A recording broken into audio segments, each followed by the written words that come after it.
So you are looking to do reading assessments with your kids, where to start, what assessments to use, and how to best use your time so that you can be an effective literacy teacher starting where your students need you to start. So follow along and I will show you the process that I have learned for the best reading assessment to guide your instruction. So here is what we are going to get into in this video. So first of all, where to start? What comes first? Sometimes the hardest part about assessing kids or teaching reading is what do I do first? So I have found an assessment that I think is a really good jumping off point, and I will let you know about that. It's a great way to save time for yourself and your students. We'll talk a little bit about the comprehension assessment that you can use. I really believe you can't truly test comprehension in one test, but I have a really easy, fast, super simple way that you can have a starting point. You can check out which kids may need further testing and which kids are okay to just sort of monitor throughout the year. This third one here, fluency, this is what I get a lot of questions about, how to do a fluency test and how to use the results to really help you know where to go with your students. This assessment really is the only one that gives you sort of a grade level, although it doesn't take into consideration comprehension or the many other reading skills. But this is a really quick one I like to use to know where my kids are at for reading fluency. And then we get into decoding. So, what exactly is going wrong? The kids that are not fluent, why? These tests will tell you exactly where to start in your intervention. And then there's a phonemic awareness assessment you can do. There's a few of them. This is the first building block of all reading skills. So many students that struggle do not have strong phonemic awareness. These assessments will show you where to start to practice so that you can start building up the basic skills in order to improve quickly. And the last one is spelling. So even good readers, I would argue, many of them are still not great spellers. They are relying on memorization and not really truly knowing the spelling patterns. So I have a great assessment that will tell you just where to start for spelling practice.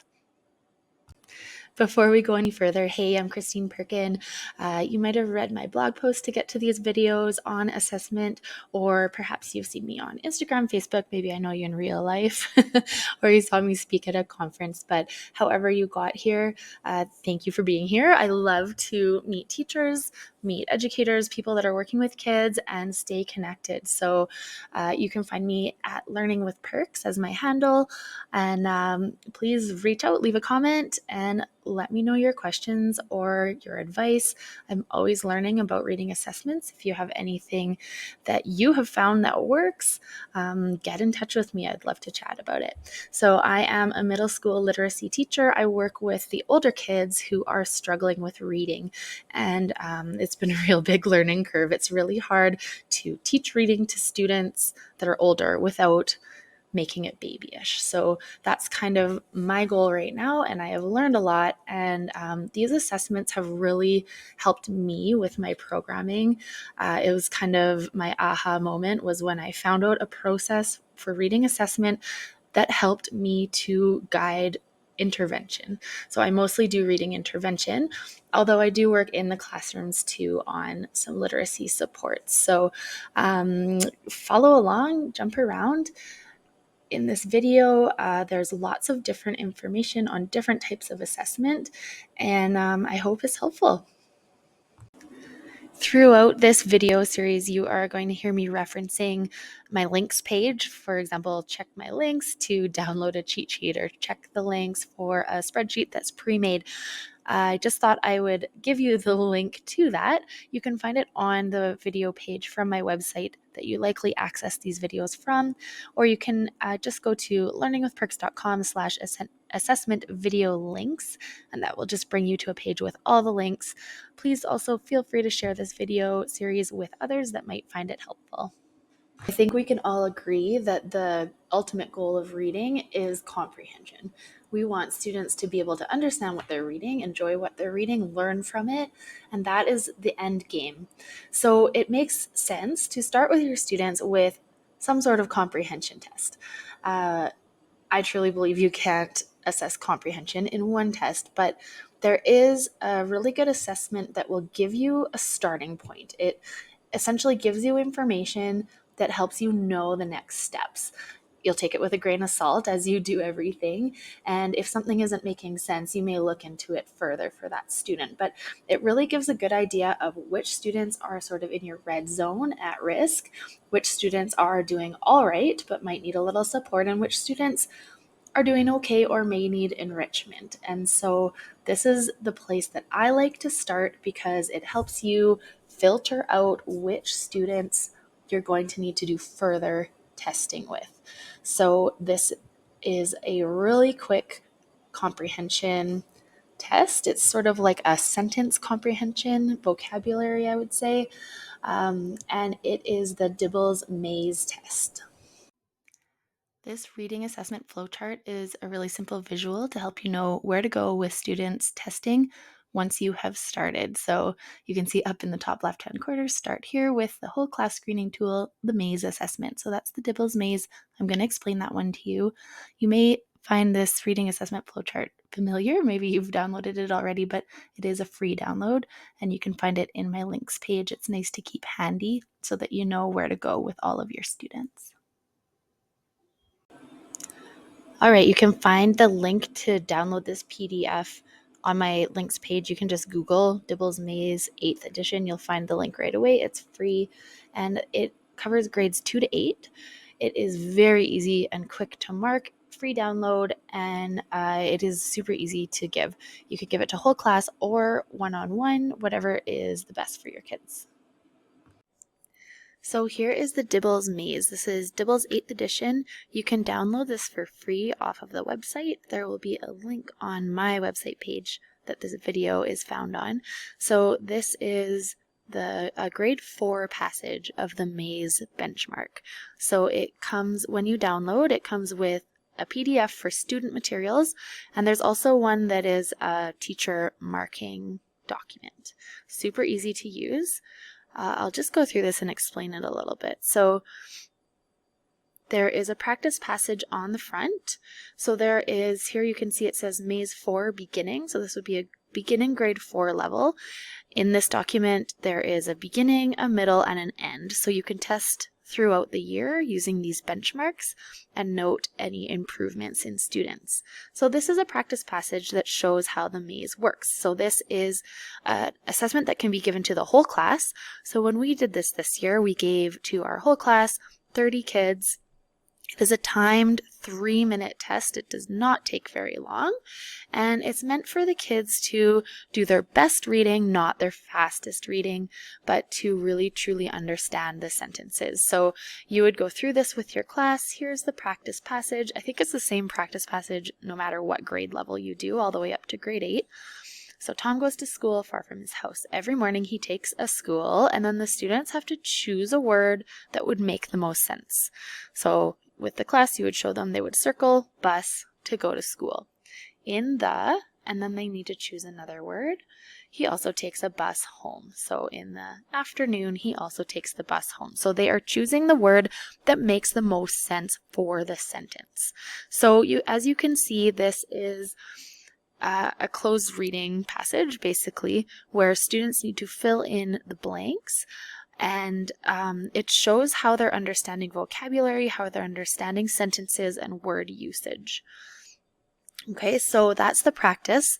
And then this is what the student worksheet will look like. There also is a PDF online version when you download. I haven't used that, but if you do online teaching, you can do it that way as well. So what you would do is you'd tell students they have 3 minutes. They're just going to do their best reading, get as far as they can, choosing the correct word that makes the most sense for their reading. So you would get students to open up their papers, start your timer for 3 minutes, and then they would go and read this silently, selecting which word makes the most sense to them. Okay, so the passages are actually quite long. I've never had a student get through the whole thing. So this would be the whole assessment. If they do happen to get through the whole thing, they stop at the stop sign. And as you can see, it still says benchmark maze for beginning. And then the next one is the middle. So this is the one you would print off for mid-year. Here is how you would mark one of these Dibels maze assessments. So this was a grade 8 passage, and here is the answer key. We just copied it small for the teachers so that we could save some paper. You can also just look at it on your computer screen. You can see what the student has circled here, and you're just gonna compare to what the right answers are. If they get it wrong, so for example, this one should be this, and they chose here. So I'm gonna circle that one. You need to count all of the correct and all of the incorrect answers, and that's gonna give us a score at the end.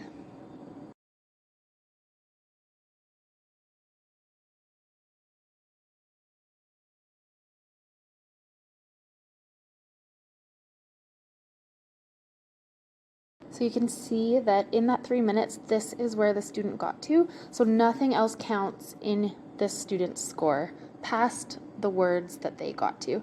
You can see on the key, there are all of these numbers down the side. So this student got up to here. So they got 25 words.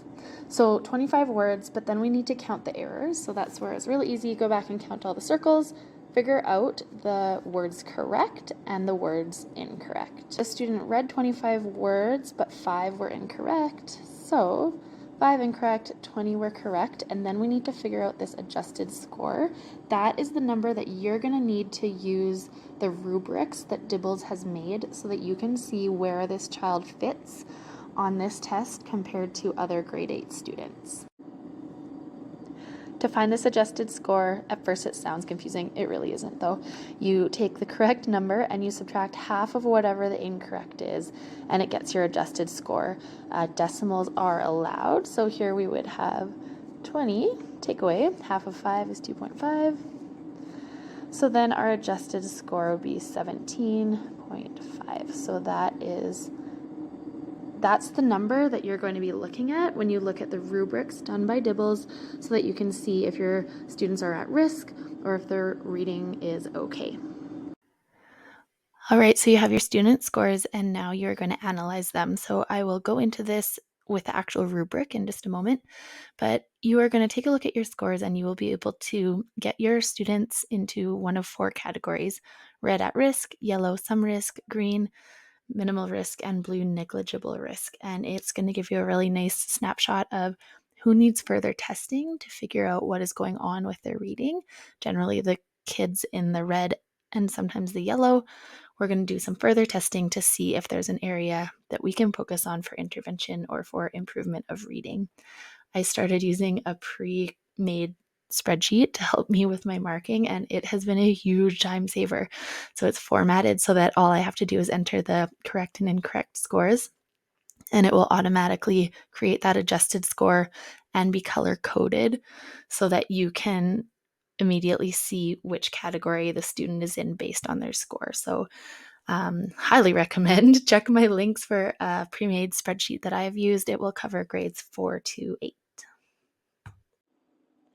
This is the Dibels 8th edition goals PDF that I mentioned and that you could find on my links page. It's a free download also. If you Google it, you can find it. It comes up as a PDF, and this has all of the rubrics for the benchmarks of all Dibels assessments. So this is not only for the Dibels maze, but there's a lot of different assessments on here. So as you can see, there's the grade level across the top.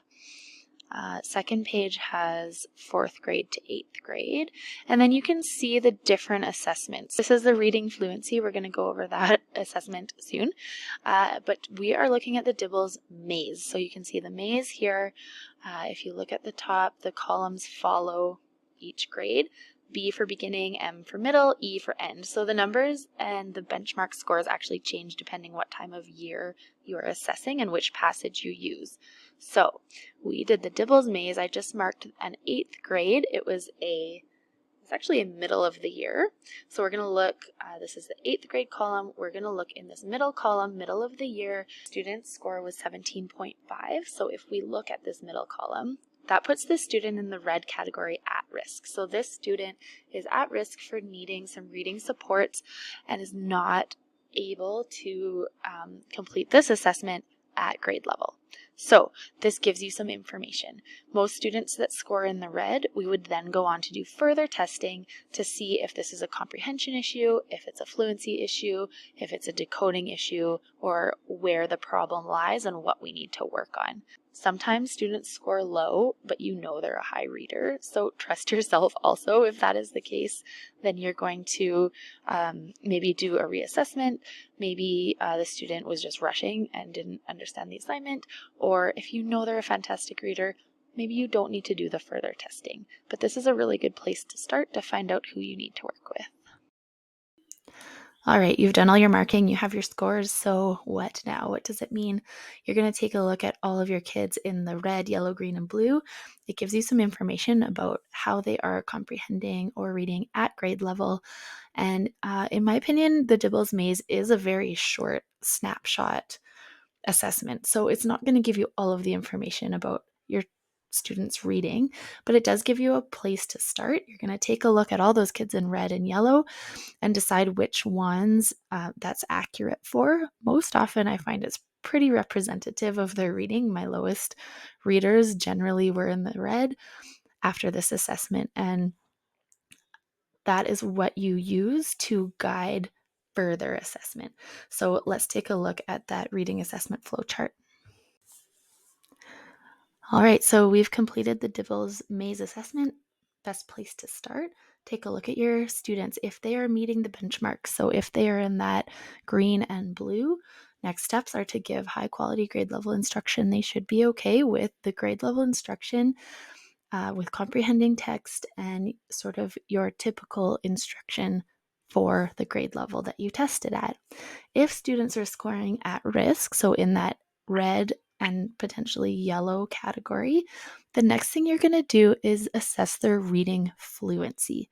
And once you do this, that will tell you if the problem lies in their comprehension skills or if the problem actually lies in either their fluency or decoding.